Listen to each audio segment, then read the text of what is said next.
এই শ্রাবণ মাসে পুরো মাসটাই নিরামিষ খাওয়া হবে, তাই আজকে বানিয়ে নিলাম ওলের রেসিপি। ওল দিয়ে ভাত খেতে কিন্তু বেশ ভালো লাগে। প্রথমে আমি ওলটাকে টুকরো করে নিলাম, এবার ওলটাকে মোটা মোটা করে ছাড়িয়ে নিলাম। তারপর ওলগুলোকে টুকরো করে কেটে নিলাম। এইভাবে ওলগুলো কেটে নিলাম।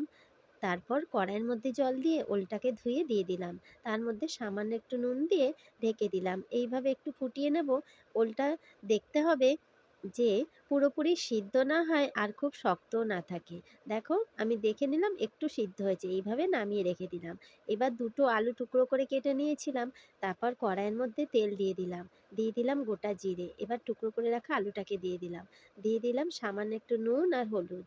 এবার আলুটাকে একটু হালকা ভেজে নিলাম। এইবার ওলগুলোকে দিয়ে আলু আর ওলটা একটু হালকা ভাজা ভাজা করে নিলাম।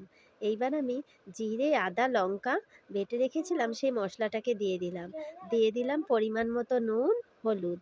এইবার মশলাটা একটু নেড়ে চেড়ে দিয়ে দিলাম টমেটো। তারপর মশলাটাকে ভালো করে কষিয়ে নিলাম। এই কষিয়ে নেওয়ার পর দিয়ে দিলাম সামান্য একটু জল। এইবার ভালো করে ফুটিয়ে নিলাম। দেখে নিলাম আলু আর ওলগুলো সিদ্ধ হয়েছে নাকি। এইবার নামানোর সময় ধনেপাতা ছড়িয়ে দিলাম। তৈরি হয়ে গেল ওলের রেসিপি।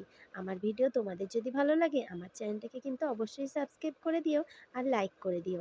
এইবার গরম ভাতে আমি একটু খেয়ে দেখি আজকে ওলের রেসিপিটা কিরকম হয়েছে খেতে। দেখো ওলগুলো কিন্তু পুরো সিদ্ধ হয়ে গেছে আর ওলটা খেতে কিন্তু দারুণ হয়েছে।